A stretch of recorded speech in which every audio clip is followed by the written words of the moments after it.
Hey everyone, welcome back to Raven Maven. We're now on episode 30, and I'm excited to have with me Acori Honzo, sculptor, painter, and graphic artist from the iconic city of Philadelphia. But before we get into the Q&A, I just want to take this time to make a special announcement that on October 31st is the final call to submit a brand to feature in the 2020 Raven Maven Holiday Guide. So make sure you visit ravenmavenshow.com today to apply. So welcome, Acori. Thank you so much for joining us today.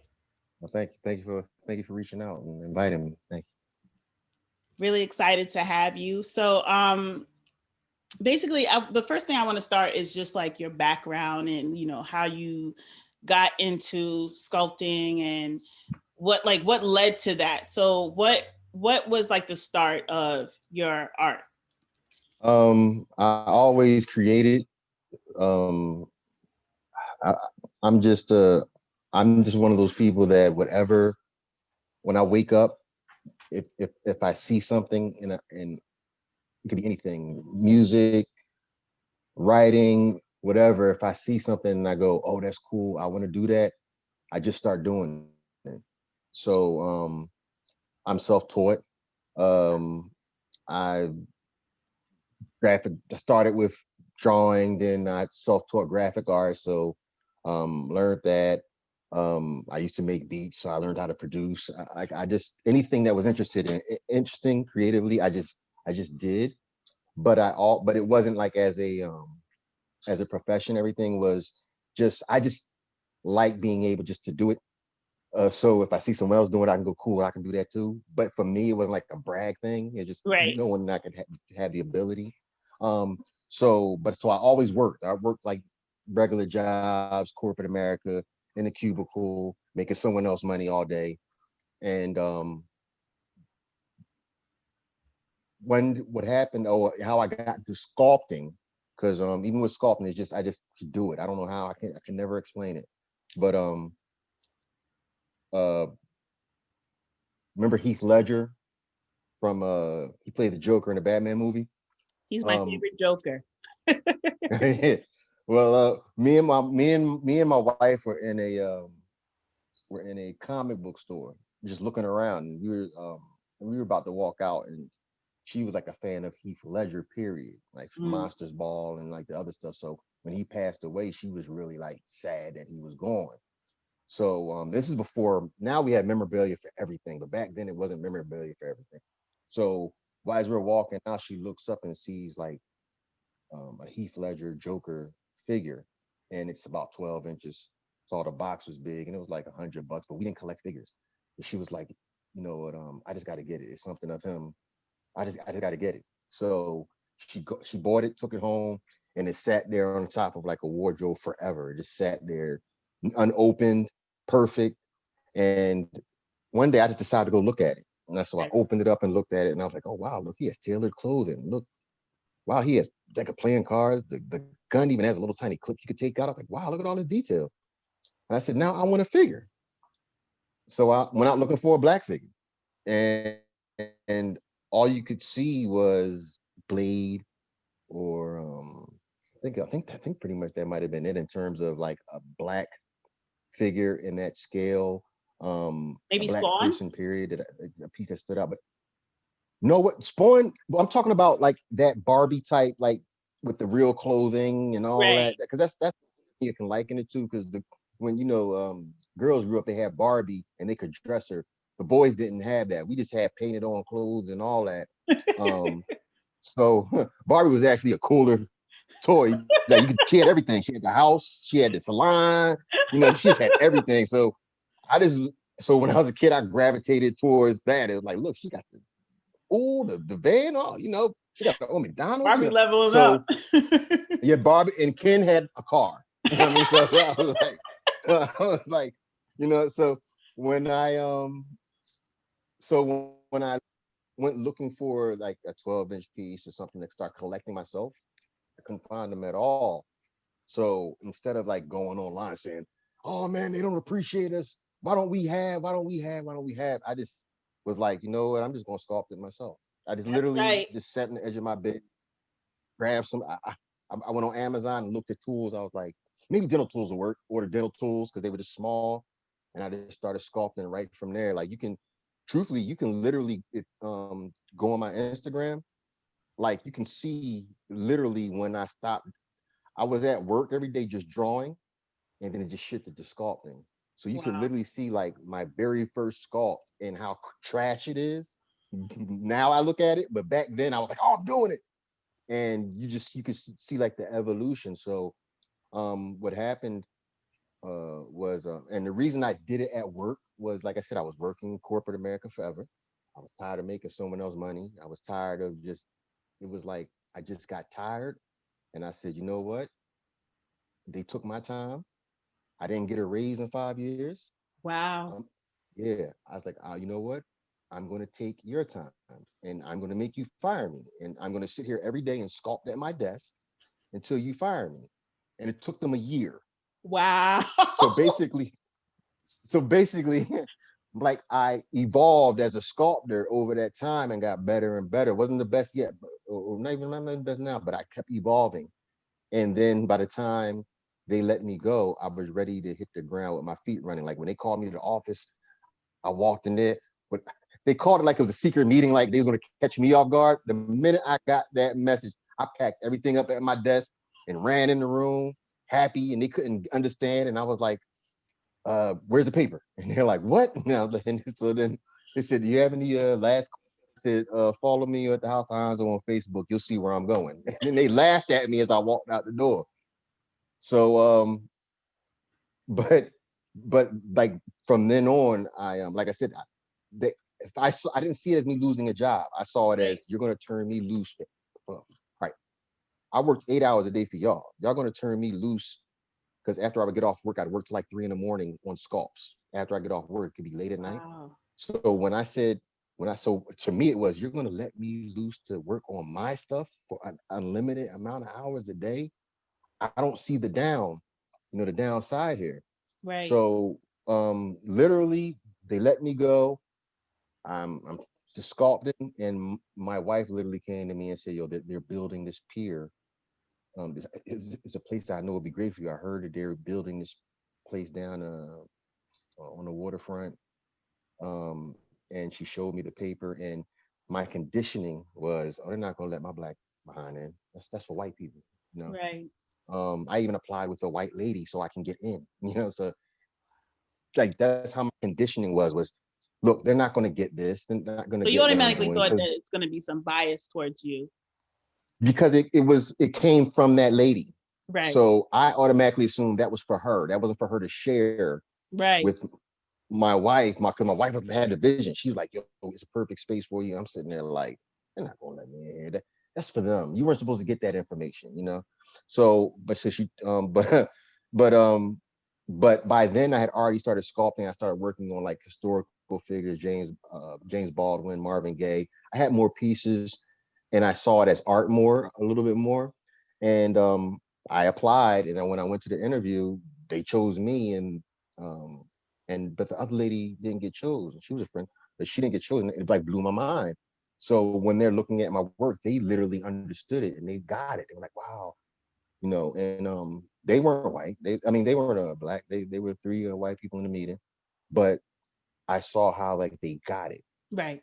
And once the interview was done, I had to wait to hear, because like I said, it was being built. So this wasn't even a thing that happened yet. Wow. So, and what they were doing is they were selecting about, I think, 12 or 14 artists out the city to Mm. offer the spaces to, because this is supposed to be like a reopening of a new. They're trying to like restore arts back to Philadelphia and come up with a new area. So they built this place. They were building this place, but as a creative hub. And when they let me know I was selected, that's when, from there I was just like, wow. But that interview literally happened like right after they let me go. I'm not no like, it literally was like I hopped right into it. So it was wild. It wasn't no long down period of like, what's going to happen? Where am I going to go? What's my next step? It literally was, left, you're going to have a studio downtown, center city, on the waterfront, public space. everybody who walks by can see it. So like I literally just, it was like a blessing. Right. So and so I spent like my time just, I was here every day. So it opened up in 2018. It didn't open up till October 2018. So from all that time, we had to wait till it was open. And when it opened, I just made sure I was here. I worked just more than I did the other. I was here all the time, every day, all hours. It didn't matter. I was here every day, just putting the time in and working and like just sharpening my steel and creating pieces um and then my wife reminded me like, because I was like, what else can I do besides these figures? And my wife reminded me like all the art I did already. She was like, you have paintings, you have all this. And it never like occurred to me like they'll accept this too. I was like, they got me here for dolls. And it's like, no, you're an artist, not just the guy that makes the dolls. So um once I bought that stuff in here, everybody took that too. And they got it. And because I dealt with pop art, I would do like retro Nintendo boxes That's cool. with like of any type of movie, song. Like I have like Nas or I have like The Wire, Insecure, Breaking Bad, like I turned them all like retro cases and did retro graphics and all of them, make it look like real. They took on to that. And I just saw like people appreciating my art for what it was. And I just had, I'm still learning it, but it was like learning the art world and moving in the art world, knowing the value of your work. And I had to learn all that. And that's what I learned in the past year. Cause now I'm in my second year here. They asked me to come back and I'm in my second year here. And it's just me. I'm just treating it as learning. No matter what, I'm way better off than I was when I first started. And I come a good I see the progress, but I'm still treating it as I'm here to learn and learn from whoever. So like I said, even with this, with everything, I treat it something to learn from and what I'm and to build my experience. All right, somebody trying to call. Can say I'm in a public space. They try to walk. But I Yeah, have they a see quick the question. dolls. And it, Go ahead. mhm. Sorry. No. I'm listening. Oh, okay. So, sorry, there's a lag there. But I was gonna say, Okay. I know the space you're working out of is called the Cherry Street Pier, correct? So I just Mm-hmm. want to share with everyone the Cherry Street Pier apparently is like this year-round mixed-use public space on the central Delaware waterfront. So for you, like besides now you have this dedicated space where you could like really hone in on your craft and really, keep learning and just working to be better, because I feel like as creatives that's usually what it is for us. We're always striving to be better. What has been another Exactly. benefit in being in that type of environment with other creatives? Okay. Oh, well, when I first got here, I thought I was going to be with a bunch of like young starving artists. So I thought like it was just like it was just going to be up like constant just creation all the time and young people just going wild and they would be here all day. What happened was I ended up here with people who were already like established and they had experience. They like, I mean established, like they were doing things back in the 80s or currently. And so for me again, once again, I was like, oh wow, I'm here to learn. I'm here to learn. I literally can learn from all of these people. And what it was is the what is this was pre-COVID. So literally I sit here and like I got an idea, and I can go run over to another studio and we go talk, you know, it literally was like that. It was like just we have conversations and collaborate, to speak on collaborations or just throwing ideas and bouncing them around. But they picked different artists. Like when they selected the artists, they made sure all of us were different. So like we have a photographer, we have a portrait artist, we had an orchestra group, we had a theater group. So we also had a guy who does like product packaging and laser printing. He was experienced in just making products, but he still was an artist as well. Like he had done everything. Like when I talked to him, he had done everything down to teach. So it was like when I spoke to them, I got their history, and even the matter of fact, the photographer, he was like, I want to show you how to take pictures of your doll. So because you have to, they have to look, the camera has to be a certain way, lighting and all that. So he literally spent the day with me, just took all my pieces, and we got an empty room. And he just, matter of fact, this Biggie back here is one of the figures. He Really just good. took pictures. He just took pictures of, just spent the whole day with me. And then when I had an art show, my first exhibition, he came back and offered to help me set that up because it was my first time. And he like put in just as much work as I did just Wow. to help me. Um, but we all like I said, but that's how it is here. It's a creative space, and what they did was they put it together to see how the artists would connect and what would come from collaboration or what would come from each individual artist. And we're basically guinea pigs to see what would happen if they set up a community like this, and where it would like what the impact would be on the city, because we're part of the waterfront. We're just a Right. park, like a regular pier. We can walk on it. All we are is just we're just that. They just have artist studios on the side. And have you seen or noticed any I'm assuming that this is kind of also to revitalize maybe the waterfront. So has there Mhm. been a lot of changes since you've been there, and since a lot of the creative people who've come into these spaces, has it changed that area in any type of way? No, but see, we're still fairly new. What all we did, they've been revitalizing the waterfront, so they've been turning all these other areas into parks. We're the newest one, Mm, so they're still figuring that out. But for me, it's like an opportunity. It's like there's no rules yet. Oh, like it's open range, so we get the freedom to right. experiment before someone comes in with the rules. So that's how I see it. Right. So that's why I said just watching people come here, and because at least still see people.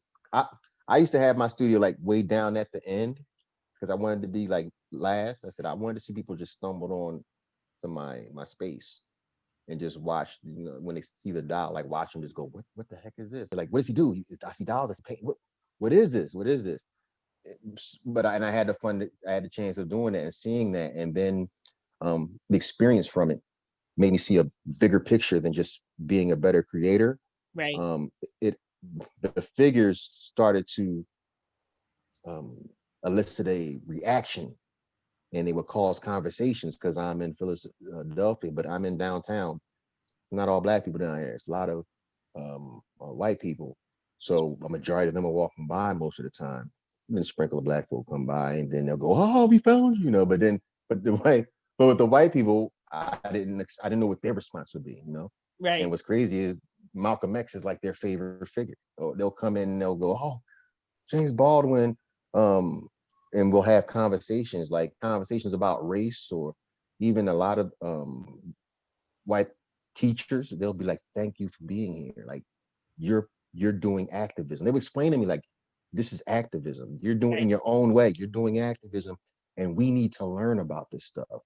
So I would get a lot of those heavy conversations, or you know, people. One guy, I could do nothing. He was just so upset about he saw where the world was going. He's a white guy, but he saw like where the world was going, and he couldn't wrap his head around racism because he wasn't racist, Right. but his dad was. But he just felt so bad when he like, I could do nothing but just give him a hug and say, "Dude, it's gonna be all right." Like it's so many different experiences happen here. But like I said, the dolls were really caused the more than anything, they caused the conversation, because when people walk by it, they like, "Is that what the heck is that in the window?" And they walk up Right. and they go, "That's James Baldwin." And then they look over and say, "Is that Tupac from Juice?" You know what I'm saying? So it's like, what is this place? And so when they come in, then they'll see like I'll have Langston Hughes and James Baldwin sitting on the bench, and then they're sitting there thinking about that conversation, like what are they talking about? And Right. then it makes them think deeper. It's like it's pretty much I don't. It's weird. It's like I benefit from this awareness that's building, so more and more people engage it and want to check it out and appreciate it. Like I had one of the four little girls from the Alabama Baptist Church in the window, And Wow. this year I saw it was like a young teenager, a white kid walked up with this other girl, and he's looking at, he's like, oh yeah, that's so and so. And he goes, oh my gosh, that's the little girl from the Alabama church. And I'm sitting there like, this dude was young. I mean, like he was in high school. And I was like, wow. Like He he was knew about explaining that. Yeah. to the girl he was with, he was surprised to see that. And he was like, wow. So it's just fun.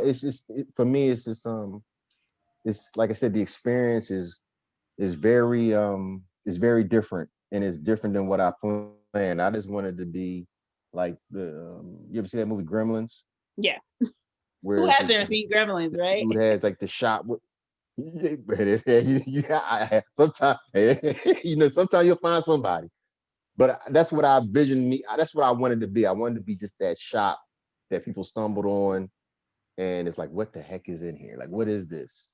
And that's all I wanted to be. But when I started realizing that what I create and the images and how important they are, Right. and that started allowing me to see the bigger picture, because I was looking for the guy that did the same thing as me to teach me. Like, where can I go? How do I do this? And everywhere I would go, they would go, dude, that's you. Right. There's not too many black guys doing what you're doing. And I go, you're kidding me. And they Right. go, no. And I kept searching. And then after a while, I realized, oh my gosh, if it is me, it it changed my perception of what I like a mission. Like I saw the importance even more now. So it just made me be more responsible with how with how I create and understand what I'm creating, the level of the impact it could have on individual people. I'm not like everybody. Just whoever connects with whatever piece, because I make pieces that I think resonate with me and that are powerful. But where my art is, I'm making it for me, and whatever piece you connect with, that's where we have the connection. So I think about that, and knowing that sometimes these pieces for me it may be just a powerful piece and a dope piece, but for someone else, it's like, I love this person, or I saw that I had a CLE color purple. I would watch so many women and young women like hold their heart and go, oh, at that Right. piece. And that was my favorite piece. That was like the only female piece I had. And just to see the response is like, I I just never imagined it. And it's so far away from where I thought I would be creating. It's just I see my part and the part I have to play to help inspire, empower, and if a person wants to do the same thing I'm doing, inspire them to do what I'm doing or do better than what I'm doing.